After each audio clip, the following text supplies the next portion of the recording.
Mes parents ont dit ne pas prendre parti en invitant mon ex-femme et mon frère à dîner, après qu'il ait détruit mon mariage. Alors, moi non plus, je ne prends pas parti pour l'hypothèque.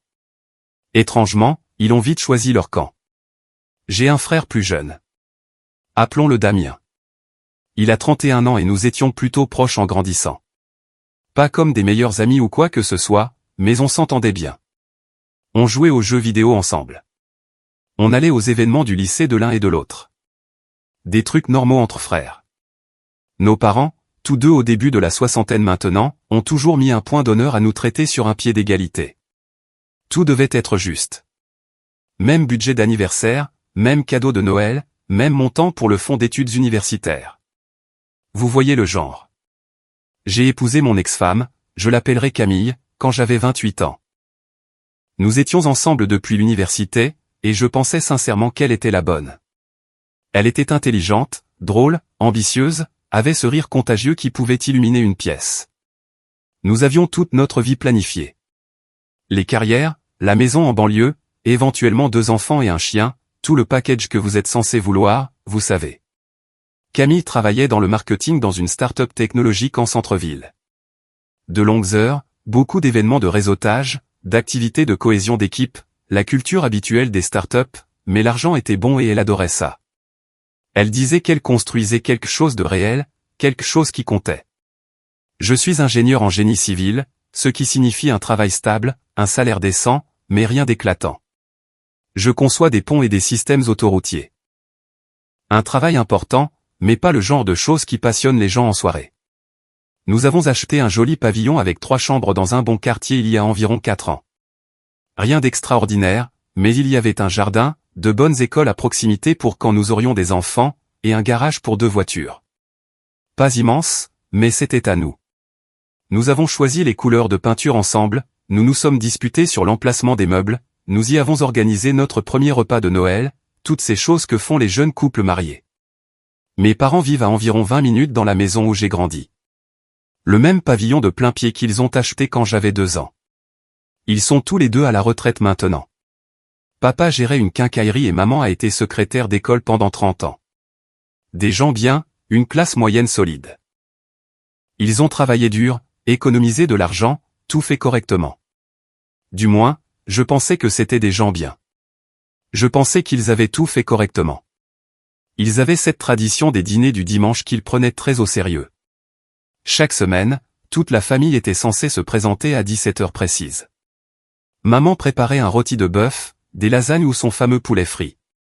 On s'asseyait autour de cette grande table de salle à manger en chaîne qu'ils avaient achetée dans une vente successorale dans les années 80, et on mangeait, on parlait et on prétendait être cette famille fonctionnelle et heureuse. C'était leur truc, vous savez, garder la famille unie quoi qu'il arrive. Damien ne s'est jamais vraiment posé. Il passait d'un emploi à l'autre comme s'ils étaient des trampolines. A commencé comme guichetier de banque. S'est fait virer pour être arrivé en retard trop souvent. A essayé de vendre des assurances, a détesté ça. A démissionné après 4 mois. A repris des études de graphisme, a abandonné à mi-parcours. A travaillé dans une salle de sport pendant un certain temps, puis dans un centre d'appel, puis a fait du développement web en freelance qui n'a jamais vraiment décollé. Avait toujours un nouveau plan ou une idée d'entreprise qui allait certainement le rendre riche cette fois. Ça n'a jamais tout à fait marché. Mais il est charmant, cependant. Je lui accorde ça. A toujours su comment se sortir des situations par la parole. Se sortir des ennuis. Pouvez-vous convaincre que le noir était blanc s'il s'y efforçait? Nos parents le renflouaient quand il avait des ennuis financiers, ce qui arrivait plus souvent que je ne voudrais l'admettre. L'argent du loyer par-ci, le paiement de la voiture par-là, juste un petit prêt pour lancer cette entreprise.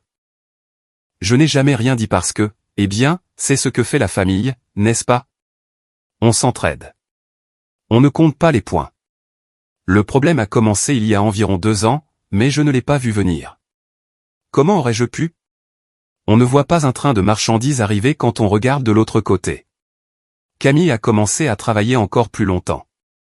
Il y avait plus de voyages d'affaires pour des conférences dans d'autres villes, plus d'appels tard le soir qu'elle devait prendre dans une autre pièce, plus de sessions de travail le week-end dans des cafés.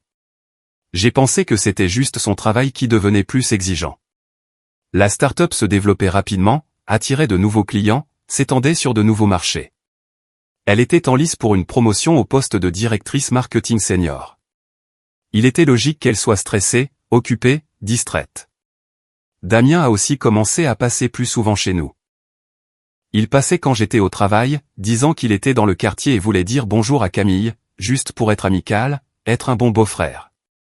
Elle m'a dit qu'il l'aidait avec des trucs techniques pour le travail, puisqu'il avait fait un peu de codage dans le passé, l'aidant à optimiser leur site web ou quelque chose comme ça. Je trouvais ça génial qu'ils s'entendent si bien. L'harmonie familiale, n'est-ce pas? En y repensant maintenant, il y avait tellement de signaux d'alarme que j'ai ignorés. La façon dont le téléphone de Camille était soudainement toujours face contre table. Comment elle a commencé à aller à la salle de sport à des heures bizarres comme 22 heures. La nouvelle lingerie que j'ai trouvée dans son tiroir qu'elle ne portait jamais avec moi. Elle avait encore les étiquettes. Damien qui annulait nos plans à la dernière minute mais publiait des stories Instagram depuis des cafés près de notre maison. Camille qui sentait différemment quand elle rentrait de ses longues sessions de travail. Portant un parfum qu'elle gardait habituellement pour les occasions spéciales. Mais vous savez comment c'est quand vous faites entièrement confiance à quelqu'un. Vous ne voulez pas voir ce qui est juste devant vous. Vous trouvez des excuses. Vous vous dites que vous êtes paranoïaque, que vous avez regardé trop de documentaires sur des crimes réels, que tous ceux qui travaillent tard ne trompent pas leur partenaire. La vérité a éclaté il y a 6 mois de la manière la plus cliché possible. Je suis rentré plus tôt d'un chantier parce que nous avions terminé l'évaluation structurelle en avance. J'ai trouvé la vieille Peugeot 208 déglinguée de Damien dans notre allée, ce qui était bizarre parce qu'il m'avait dit plus tôt ce jour-là qu'il avait un entretien d'embauche à l'autre bout de la ville. J'ai trouvé la porte d'entrée non verrouillée. J'ai trouvé leurs vêtements formant une traînée jusqu'à l'étage. Je les ai trouvés dans notre chambre. Notre chambre. Celle que j'avais passé 3 week-ends à peindre dans cette nuance spécifique de bleu-gris que Camille avait adorée sur Pinterest. Je ne me souviens pas de grand-chose de ces premières minutes. Il y a eu des cris, beaucoup de cris. Camille qui pleurait, attrapant les draps, Damien essayant de mettre son pantalon et d'expliquer en même temps quelque chose sur le fait que c'était juste arrivé, qu'il ne voulait pas que ça aille si loin, qu'il luttait contre leurs sentiments depuis des mois. Toutes les foutaises habituelles que les gens disent quand ils se font prendre à faire quelque chose d'impardonnable. Je les ai mis tous les deux dehors. J'ai dit à Damien de foutre le camp de ma maison et de ma vie. J'ai dit à Camille que je voulais divorcer. Que ses affaires seraient emballées d'ici la fin de la semaine. Qu'elle pouvait rester à l'hôtel ou chez sa mère ou avec Damien, je m'en fichais. Elle a essayé de me convaincre de me calmer, d'en parler, d'aller en thérapie de couple, de régler les choses comme s'il y avait quelque chose à régler après que je l'ai trouvé au lit avec mon propre frère. Cette nuit-là, après avoir arrêté de trembler, après avoir jeté les draps et les oreillers, après avoir pris une douche si chaude qu'elle a laissé des marques sur ma peau, j'ai appelé mes parents. J'avais besoin de parler à quelqu'un, vous savez, quelqu'un qui serait de mon côté, quelqu'un qui me dirait que je n'étais pas fou d'être anéanti. Je suis allé chez eux vers 21h. Papa a ouvert la porte dans sa vieille robe de chambre miteuse, celle que maman menace toujours de jeter. Ils m'ont fait asseoir dans le salon, m'ont fait un thé que je n'ai pas bu, et je leur ai tout raconté, chaque détail. Les vêtements dans les escaliers, les excuses, le visage de Damien quand je suis entré. Et vous savez ce qu'ils ont dit? Nous devons entendre la version de Damien. Ça aurait dû être mon premier signal d'alarme, mais j'étais en état de choc, donc je ne l'ai pas vraiment réalisé. Mon cerveau était encore bloqué sur l'image de ma femme et de mon frère ensemble. J'ai pensé qu'ils essayaient juste de comprendre toute la situation avant de réagir. Les parents font ça, n'est-ce pas? Essayer d'avoir tous les faits, rester calme dans une crise. Le lendemain, Damien est apparemment allé chez eux aussi. A passé 2 heures à leur donner sa version, qui, j'en suis sûr, était pleine d'excuses, de manipulations et de logique tordue. Mes parents m'ont appelé après et m'ont dit qu'ils avaient besoin de temps pour tout digérer. M'ont demandé de ne rien faire d'irréfléchi, de bien réfléchir avant de prendre de grandes décisions. Trop tard pour ça. J'avais déjà appelé un avocat ce matin-là, Mathieu, un type avec qui j'avais travaillé sur des projets municipaux et qui faisait du droit de la famille. Il a jeté un coup d'œil à mon visage et a libéré son emploi du temps. A demandé le divorce cet après-midi-là. A commencé à séparer nos finances, à changer les mots de passe, à tout documenter. C'était Camille qui avait insisté pour que tout reste en commun. Disait que ça montrait la confiance et le partenariat. Ouais, je parie qu'elle aimait avoir accès à mes comptes pendant qu'elle planifiait sa stratégie de sortie. Le divorce a été compliqué. Vraiment compliqué. Camille voulait la maison, voulait la moitié de mon épargne retraite, voulait une pension alimentaire, même si elle gagnait presque autant que moi. A prétendu qu'elle avait sacrifié sa progression de carrière pour soutenir mon travail, ce qui était une pure foutaise. Mais son avocat était doué pour raconter des histoires. Mon avocat était meilleur, cependant. Nous avions un contrat de mariage, Dieu merci. Quelque chose sur lequel mon père avait en fait insisté, ironiquement. Disait que c'était juste une affaire intelligente, même s'il aimait bien Camille à l'époque. Je suppose qu'il avait raison sur ce point. C'est là que mes parents ont vraiment commencé à montrer leur vrai visage. Environ un mois après que tout ait implosé, après que j'ai déménagé de la maison dans un appartement déprimant d'une chambre à l'autre bout de la ville, après que j'ai recommencé à dormir plus de 3 heures par nuit, j'ai été invité au dîner du dimanche comme d'habitude. Juste un texto de maman. Dîner à 17h. À tout à l'heure. Je t'aime. J'ai pensé que ce serait peut-être bien de sortir de mon appartement, cet endroit qui sentait les restes de plats à emporter et la défaite. Peut-être parler à mes parents de tout ce qui se passait avec les avocats. Manger de la nourriture faite maison au lieu d'une autre pizza surgelée. Me sentir normal pendant quelques heures. Je suis arrivé chez eux à 17h précise, je suis entré par la porte de derrière comme je l'avais fait des milliers de fois, et devinez qui était assis à la table de la salle à manger? Camille et Damien, ensemble, assis l'un à côté de l'autre, riant de quelque chose avec ma mère dans la cuisine comme s'ils étaient de vieux amis qui se retrouvaient. Je suis resté là, dans l'embrasure de la porte, complètement figé. Incapable de bouger, de parler, de comprendre ce que je voyais.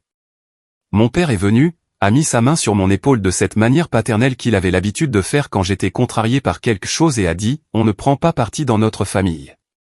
Tout le monde mérite une place à notre table. » Je l'ai regardé, vraiment regardé, j'ai vu mon père, l'homme qui m'a appris à faire du vélo, qui est venu à tous mes matchs de foot, qui m'a aidé à emménager dans mon premier appartement, et je ne l'ai pas reconnu. « Tu es sérieux, là ?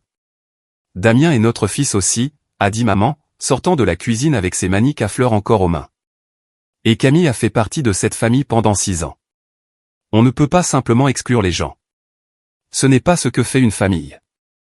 Ils couchaient ensemble, ai-je dit, ma voix sonnant étrange et distante, dans ma maison, dans mon lit, pendant des mois. Papa a soupiré comme si je faisais des difficultés pour quelque chose de mineur. Nous comprenons ta douleur, mais Damien a expliqué que toi et Camille vous vous éloignez depuis un moment, que tu étais distant, concentré sur le travail. Ces choses arrivent. Les gens font des erreurs. Nous devons avancer en tant que famille. S'éloigner. C'est ce que Damien leur a dit. Pas qu'il avait systématiquement trahi son propre frère depuis qui sait combien de temps. Pas que Camille m'avait menti en face tout en planifiant un avenir avec quelqu'un d'autre. Juste que nous nous étions éloignés. Et que ces choses arrivent. Camille a eu l'audace de me faire ce sourire triste, ce regard apitoyé. Je suis contente que nous puissions tous être matures à ce sujet. Je pense qu'il est important que nous restions civilisés. Je suis parti. Je n'ai pas mangé. Je ne me suis pas assis. Je n'ai pas dit un mot de plus. Je suis juste ressorti par cette porte, je suis monté dans ma voiture et j'ai roulé. J'ai atterri dans un bar où je n'étais jamais allé, de l'autre côté de la ville. J'ai reçu environ 50 textos cette nuit-là de ma mère disant que j'étais puéril et que je devais apprendre à pardonner, que garder rancune ne ferait que me blesser, que Damien était désolé et Camille était désolé, et que tout le monde méritait une seconde chance. Les dîners du dimanche ont continué. Chaque semaine, Damien et Camille étaient là, assis à cette table, mangeant la cuisine de ma mère, parlant probablement de mon manque de raison. Mes parents m'invitaient et chaque semaine je déclinais. Ils ont commencé à s'énerver contre moi. Disaient que j'étais rancunier, que j'étais mesquin, que la famille est censée se pardonner mutuellement quoi qu'il arrive. Mon frère qui m'a trahi de la pire des manières, mon ex-femme qui m'a trompé pendant des mois, et mes parents s'attendaient à ce que je m'assoie à une table et leur passe la purée comme si de rien n'était, comme si je ne les avais pas surpris en train de détruire toute ma vie. Voici quelque chose que je n'ai pas encore mentionné. Quelque chose qui devient important plus tard. Il y a environ 5 ans, mes parents ont failli perdre leur maison. Papa avait fait de mauvais investissements en essayant de jouer en bourse avec des copains de la quincaillerie. Il a perdu environ 40 000 € dans une start-up technologique qui a fait faillite. Ils ont pris du retard sur leur crédit immobilier. Vraiment beaucoup de retard. On parle d'avis de saisie, d'avocats qui appellent, tout le scénario cauchemardesque. Je les ai aidés. J'ai utilisé une grosse partie de mes économies, environ 30 000 €, pour rattraper leur paiement et les sortir du défaut de paiement. Puis, pour m'assurer qu'ils ne se retrouveraient plus jamais dans cette situation, j'ai refinancé leur crédit immobilier à mon nom. Meilleur score de crédit, meilleur taux d'intérêt, la totale. J'ai réduit leur mensualité de près de 400 €. Ils me versaient les mensualités et je payais la banque. C'était censé les protéger, les aider à prendre leur retraite confortablement. La maison est à leur nom, mais le crédit est au mien. Légalement, j'en suis responsable. S'ils ne paient pas, ça affecte mon crédit. S'ils sont en défaut de paiement, c'est moi qui suis responsable. Pendant 5 ans, ils n'ont jamais manqué un paiement. Tout allait bien. Ils me remerciaient chaque mois en me remettant le chèque. Disaient que j'étais un si bon fils, si responsable, qu'ils ne savaient pas ce qu'ils feraient sans moi. Je n'y ai jamais réfléchi à 2 fois. C'étaient mes parents. On aide ses parents. Mais après 3 mois de dîner du dimanche avec Damien et Camille, après 3 mois où mes parents m'ont dit que je devais m'en remettre, après 3 mois où on m'a dit que j'étais le problème parce que je ne voulais pas jouer à la famille heureuse avec les 2 personnes qui ont détruit mon mariage, quelque chose en moi a changé. J'étais assis dans mon appartement un dimanche, à la même heure où le dîner de famille devait avoir lieu. Je pouvais me l'imaginer parfaitement. Maman apportant le rôti de bœuf. Papa le découpant en bouts de table. Damien et Camille assis là, se tenant probablement la main sous la table, probablement soulagés que je ne sois pas là pour gâcher l'ambiance avec ma négativité. Et j'ai pensé, s'ils ne prennent pas parti, alors moi non plus. J'ai ouvert mon compte bancaire sur mon ordinateur portable, j'ai regardé cette mensualité de crédit de 1 200 € qui était prélevée ponctuellement le premier de chaque mois. Je la payais depuis 5 ans sans faute. J'ai rédigé un email, je l'ai relu 3 fois, je me suis assuré qu'il était professionnel et clair. Chère maman et papa, en raison de changements récents dans ma situation financière, je ne serai plus en mesure de couvrir les mensualités du crédit immobilier de votre propriété. Votre premier paiement sera dû le 1er du mois prochain. Le montant est de 1 247,83 €. Veuillez prendre les dispositions nécessaires. J'ai joint les coordonnées de la société de crédit et le numéro de compte pour votre référence. J'ai fixé cet email pendant environ 20 minutes avant d'appuyer sur envoyer. Mon doigt a survolé le bouton.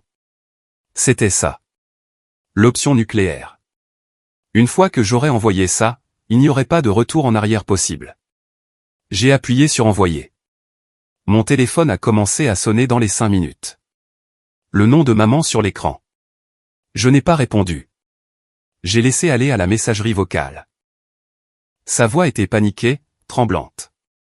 De quoi tu parles? Quel changement financier? Ça n'a aucun sens. Rappelle-nous tout de suite. Nous devons en parler. Je n'ai pas rappelé. À la place, j'ai envoyé un email de suivi avec des copies des documents de prêt originaux montrant qu'ils étaient les propriétaires, le relevé de crédit et les coordonnées de la banque. Tout ce dont ils avaient besoin pour mettre en place leur propre plan de paiement. Ils avaient 25 jours pour prendre leurs dispositions. Les appels ont continué. 23 appels manqués cette première nuit. Papa a laissé un message vocal disant que c'était inacceptable, que nous avions un accord, que je ne pouvais pas simplement changer les termes comme ça. Un autre de maman en pleurs, demandant comment je pouvais leur faire ça. Comment je pouvais être si cruel. Damien a même appelé pour me dire que j'étais manipulateur et que j'utilisais l'argent pour punir les gens, que je montrais mon vrai visage. Ce dernier m'a fait rire. Damien me traitant de manipulateur. Damien, qui couchait avec ma femme en prétendant être mon frère? L'ironie était presque drôle. J'ai finalement répondu le 3e jour. Ma mère pleurait avant même de dire bonjour. Comment as-tu pu nous faire ça? C'est notre maison. Nous vivons ici depuis 32 ans. Tu as raison, ai-je dit calmement, surpris de la fermeté de ma voix. C'est votre maison, et vous devriez être ceux qui la paient. Nous ne pouvons pas nous permettre ces paiements. Tu le sais. C'est pour ça que tu as repris le crédit en premier lieu. Alors vous devriez probablement réduire certaines dépenses. Peut-être arrêter d'acheter le dîner pour 6 personnes chaque dimanche. Ça doit finir par coûter cher. Le rôti de bœuf n'est pas donné. Silence à l'autre bout du fil. Je pouvais l'entendre respirer. C'est à propos de Damien et Camille, n'est-ce pas? Papa avait pris le téléphone, la voix tendue de colère. C'est à propos du fait que je ne subventionne pas les gens qui ne me respectent pas. Vous avez dit que vous ne preniez pas parti. Super. Je ne prends pas parti non plus, ce qui signifie que je ne prends pas votre parti quand il s'agit de payer vos factures. C'est complètement différent. Vraiment? Parce que ça me semble assez similaire. Vous avez fait le choix de continuer à les recevoir, de continuer à les accueillir dans votre maison, de continuer à me dire que j'ai tort d'être blessé, de me dire que je suis mesquin et immature de ne pas vouloir m'asseoir en face des personnes qui m'ont trahi. C'était vos choix. Ceci est le mien. Maman s'est mise à pleurer plus fort. Tu vas nous faire perdre notre maison. On sera à la rue. Non, vous allez perdre votre maison si vous ne trouvez pas comment effectuer les paiements. Je ne vais simplement plus l'empêcher. Il y a une différence. Nous sommes tes parents. Nous t'avons élevé. Nous t'avons mis un toit sur la tête. Et Damien est votre fils et Camille a été votre belle-fille pendant 6 ans. Apparemment, ces relations sont sacrées et méritent d'être protégées quoi qu'il fasse. Donc, je suis sûr que votre relation avec Damien vaut bien qu'il aide avec le crédit, n'est-ce pas? Il peut participer. Il vit sans payer de loyer avec sa nouvelle petite amie, Camille, donc il devrait avoir de l'argent de côté. Je pouvais les entendre tous les deux essayer de parler l'un sur l'autre, leur voix s'élevant, mais j'ai simplement raccroché. Le dimanche suivant, je n'ai pas reçu d'invitation à dîner. En fait, je n'ai pas eu de nouvelles de mes parents pendant 4 jours. Quand ma mère a finalement appelé, sa voix était froide. Presque professionnelle. Damien dit qu'il ne peut pas aider avec les paiements de la maison. Il a de nouveau des difficultés financières entre 2 emplois. C'est malheureux. Camille a dit que tu as eu la maison dans le divorce, donc elle ne peut pas aider non plus. Tout son argent est bloqué dans les frais de justice. On dirait que vous êtes dans une situation difficile alors. Comment peux-tu être si cruel? Nous t'avons élevé. Nous t'avons tout donné. Nous nous sommes sacrifiés pour toi. Vous m'avez tout donné à égalité avec Damien. Rappelez-vous, vous vous en êtes toujours assuré. Même fonds d'études, même cadeau d'anniversaire, même tout. Donc, je suis sûr qu'il se manifestera également maintenant.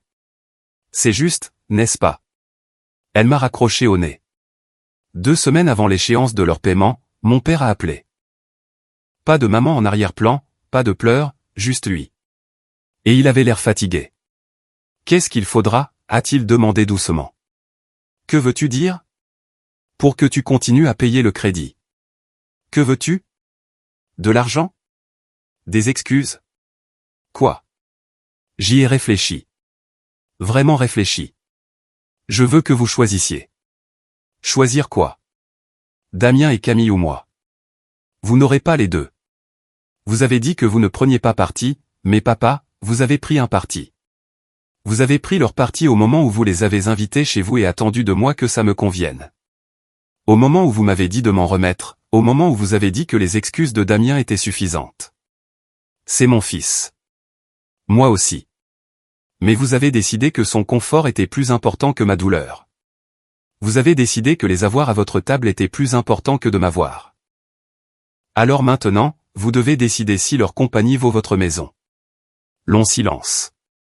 Je pouvais l'entendre respirer. Entendre la télé en arrière-plan. Ce n'est pas juste.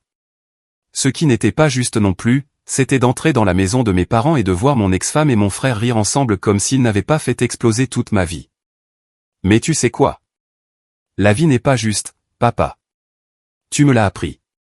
Tu te souviens quand je n'ai pas été sélectionné pour l'équipe de foot du lycée en seconde et que tu as dit que la vie n'est pas juste. Qu'il faut juste travailler plus dur. Quand je n'ai pas eu la bourse que je voulais et que tu as dit que parfois les choses ne se passent pas comme on le prévoit. C'est différent. Ouais, ça l'est. Parce que je ne te demande pas de travailler plus dur. Je te demande de faire un choix. Le même choix que vous me demandez d'accepter depuis des mois. Vous avez choisi de rester neutre, ce qui signifiait les choisir eux. Maintenant, choisissez s'ils valent 1 200 € par mois. Il a raccroché. Le paiement était dû dans 10 jours quand Damien s'est pointé à mon appartement. Je venais de rentrer du travail. J'avais encore mes chaussures de sécurité. Je l'ai trouvé appuyé contre sa voiture sur le parking, les bras croisés, essayant d'avoir l'air dur. Il faut qu'on parle, a-t-il dit. Non, pas du tout.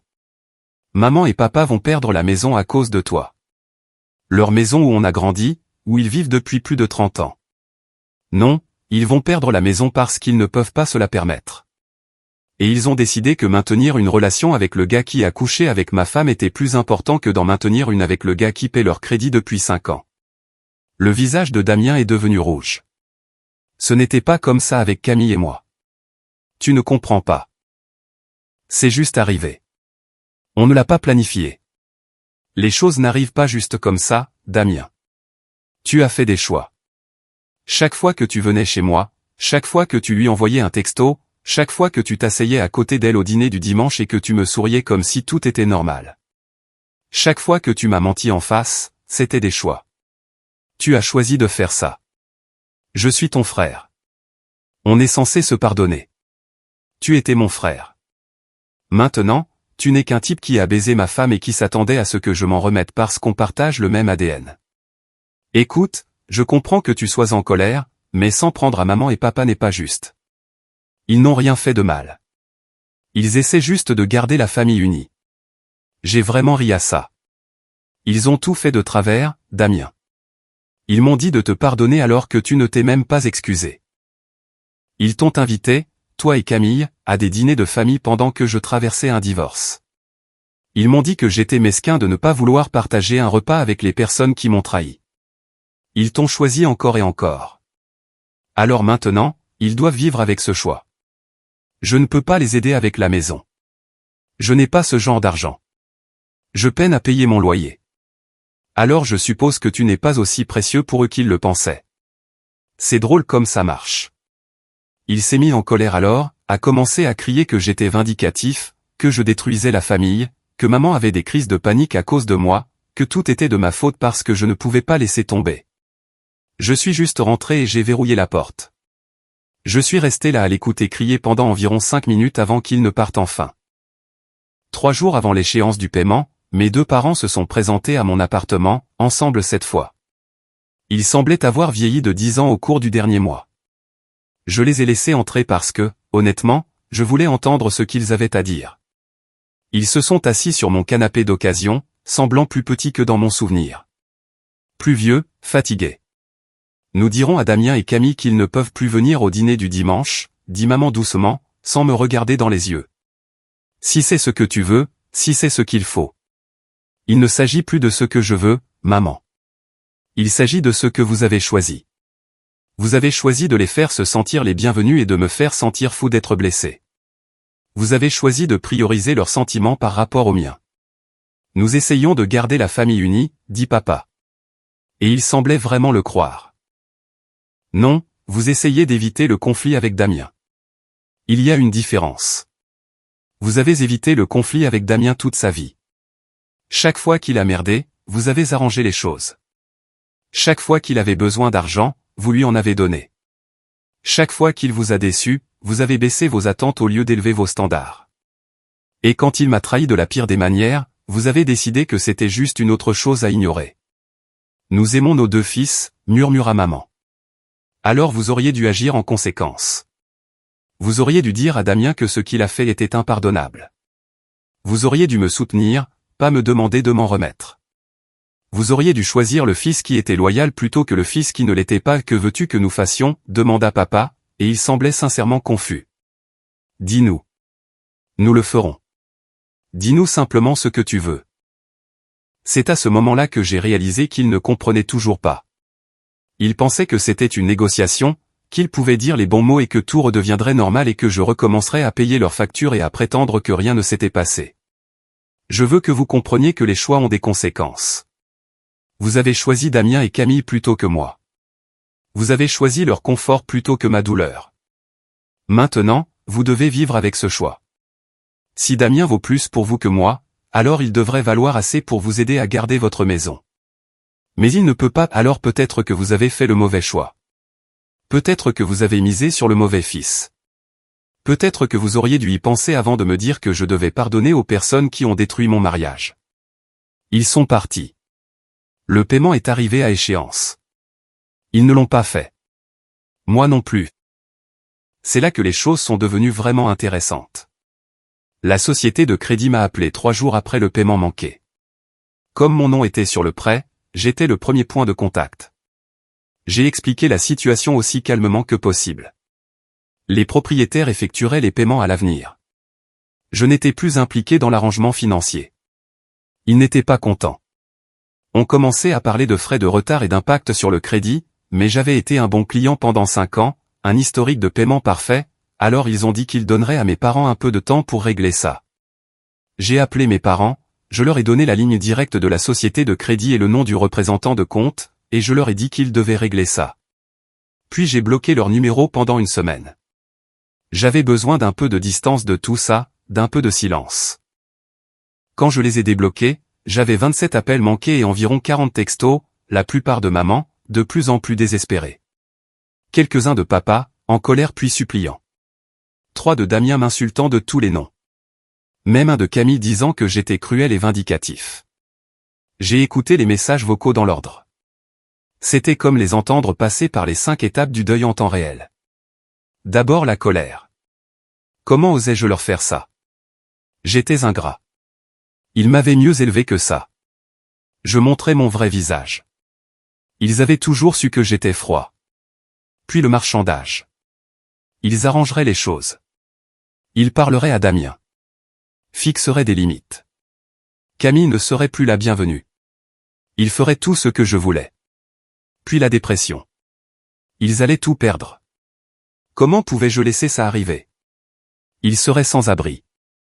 Ils n'auraient nulle part où aller. Enfin, l'acceptation. Ils avaient trouvé une solution. Ce dernier message venait de papa. Et sa voix était plate, vide. Nous avons trouvé un arrangement avec la banque. On vend la maison. On la met en vente cette semaine. Je suis resté assis dans ma voiture sur le parking de mon appartement à écouter ce message 3 fois. Vendre la maison. La maison où j'ai grandi. La maison où tous les dîners du dimanche avaient lieu. La maison où j'avais appris à faire du vélo dans l'allée et où j'avais fait ma fête de fin de lycée dans le jardin. La maison qui, apparemment, signifiait tellement pour eux qu'ils étaient prêts à faire exploser leur relation avec moi pour continuer à la remplir avec Damien et Camille. J'ai rappelé papa. Vous vendez? Nous n'avons pas le choix. Nous ne pouvons pas nous permettre les paiements et nous sommes déjà en retard. La banque est prête à travailler avec nous si nous la mettons en vente immédiatement. L'agent immobilier vient demain. Où irez-vous? Il y a une résidence d'appartements près du lac. 2 chambres, plus petit, mais gérable. Le crédit sera la moitié de ce qu'il est maintenant, peut-être moins. Nous pouvons nous le permettre avec nos retraites seules.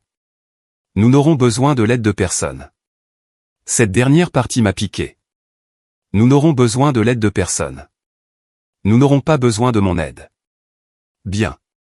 Silence de son côté, assez longtemps pour que je pense qu'il avait raccroché. Puis, tu es content maintenant? C'est ce que tu voulais. Non, papa. Je ne suis pas content. Je ne voulais rien de tout ça. Je voulais que ma femme ne me trompe pas. Je voulais que mon frère ne me trahisse pas. Je voulais que mes parents me soutiennent. Mais vous ne pouviez pas simplement faire ça. Vous ne pouviez pas simplement dire à Damien qu'il avait tort.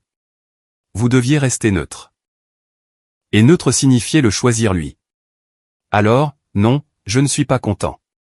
Mais j'en ai fini d'être le seul à devoir faire des sacrifices. Nous ne l'avons jamais choisi à ta place. Si, vous l'avez fait. Chaque dimanche, vous l'avez choisi. Chaque fois que vous m'avez dit de lui pardonner, vous l'avez choisi. Chaque fois que vous avez trouvé des excuses pour ce qu'il a fait, vous l'avez choisi. Chaque fois que vous m'avez dit que j'étais déraisonnable, vous l'avez choisi. J'étais juste censé accepter ça. Eh bien, maintenant vous devez accepter ceci. Maman a pris le téléphone. Sa voix était creuse, vaincue. Damien ne nous a pas parlé depuis 2 semaines. Ça m'a surpris. Quoi? Après que nous lui ayons dit que nous ne pouvions pas nous permettre la maison et lui ayons demandé s'il pouvait aider, même juste un peu, il a arrêté de prendre nos appels. Camille aussi. Nous ne les avons vus ni l'un ni l'autre. Ils ne répondent pas aux textos. Je ne savais pas quoi dire à ça. Une partie de moi se sentait vengée. Une partie de moi était triste pour eux. Nous avons fait le mauvais choix, dit-elle doucement. Et je pouvais l'entendre pleurer. Tu avais raison. Nous avons fait le mauvais choix. Ça n'a pas été aussi satisfaisant que je le pensais de l'entendre l'admettre. La vente de la maison se conclut dans 30 jours, reprit papa au téléphone. On fait un vide-grenier le week-end prochain. S'il y a quelque chose que tu veux de ta chambre d'enfant, tu devrais venir le chercher. Je suis allé au vide-grenier. Je ne pouvais pas ne pas y aller, vraiment. C'était surréaliste de voir toutes nos affaires de famille étalées sur des tables avec des étiquettes de prix. La porcelaine de maman qu'elle avait héritée de sa grand-mère. Le service qu'elle n'utilisait que pour les grands repas de fête. La collection d'outils de papa qu'il avait mis des décennies à constituer. Chaque clé et chaque tournevis parfaitement organisés. La table de la salle à manger où tous ces dîners du dimanche avaient eu lieu. Où Damien et Camille s'étaient assis et avaient ri pendant que je m'effondrais. Un étranger allait dîner à cette table maintenant. Une autre famille y créerait des souvenirs. Cette pensée m'a rendu triste d'une manière que je n'attendais pas.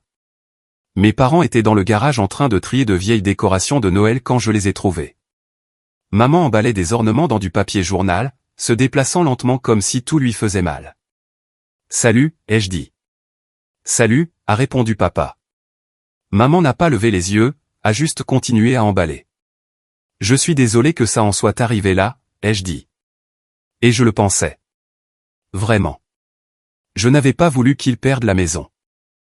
Je voulais juste qu'ils voient ce que leur neutralité avait coûté, ce que le choix de Damien avait coûté. « Est-ce qu'on va s'en sortir ?» demanda maman, me regardant enfin. Ses yeux étaient rouges. « Toi et nous. Pouvons-nous réparer ça ?» Je ne sais pas, ai-je dit honnêtement. Vous m'avez fait beaucoup de mal, et je sais que je vous ai fait du mal aussi. Peut-être qu'on pourra réparer ça un jour, mais je ne suis pas encore prêt. J'ai besoin de temps. Papa a hoché la tête lentement. C'est juste. C'est plus que juste. Pour ce que ça vaut, dit maman, prudemment, en posant un ornement. Nous n'avons pas parlé à Damien depuis que nous lui avons demandé de l'aide pour la maison. Il a dit que nous étions manipulateurs, que nous utilisions nos problèmes financiers pour le culpabiliser. Il a dit qu'il avait sa propre vie à gérer. L'ironie n'a échappé à aucun d'entre nous. Damien, qu'ils avaient choisi à ma place, les avait abandonnés à la seconde où ils ont eu besoin de quelque chose de sa part. Je ne vous demande pas de le rayer de votre vie, ai-je dit. Je ne veux plus que vous ayez à choisir. Mais j'ai besoin que vous compreniez que je ne peux pas être près de lui ou de Camille. Si vous voulez une relation avec moi à l'avenir, elle doit être séparée de toute relation que vous avez avec eux. C'est notre fils, dit papa. Mais il y avait moins de conviction dans sa voix qu'auparavant. Moi aussi. Ils ont vendu la maison 3 semaines plus tard. Une jeune famille avec 2 enfants l'a achetée. Ils ont dit qu'ils adoraient le jardin, adoraient le quartier. Vont probablement repeindre la chambre bleu-gris et en faire une chambre de bébé. Mes parents ont emménagé dans un appartement de 2 chambres près du lac. C'est agréable, en fait. Moderne, appareils électroménagers récents, plus faciles à entretenir. Vue sur le lac depuis le balcon. Il semble plus petit là-bas, cependant, comme si la superficie réduite les avait physiquement fait rétrécir. Ils ont arrêté les dîners du dimanche. On dit que ça ne semblait pas juste sans la grande salle à manger, sans la table en chêne. Je pense que la vérité est que ça ne semblait pas juste de savoir que Damien et Camille ne viendraient de toute façon pas. Savoir que leur neutralité leur avait tout coûté. On prend un café parfois, 1 semaine sur 2 environ. Terrain neutre, un café à mi-chemin entre chez moi et leur appartement. On parle de chaussures, de mon travail, de leurs activités de retraités, de la météo, des séries qu'on regarde sur Netflix, jamais de Damien, jamais de ce qui s'est passé. Maman m'a posé des questions sur mes rencontres la semaine dernière. A dit qu'elle s'inquiétait que je reste seul pour toujours à cause de ce que Camille a fait. Je lui ai dit que j'avais eu quelques rendez-vous, mais rien de sérieux. Que je prenais mon temps, que j'étais prudent. Elle n'a pas insisté. N'a pas proposé de me présenter quelqu'un. Un progrès, je suppose. Damien m'a envoyé un email il y a environ 1 mois. Long, décousu, plein d'excuses et d'explications, disait que lui et Camille avaient rompu. Quelle surprise. Il s'avère que les relations construites sur la trahison n'ont pas de fondation solide. Qui l'eût cru? Il travaille chez un concessionnaire automobile maintenant, vend des voitures d'occasion. Gagne bien sa vie, dit-il. Il a demandé si on pouvait parler.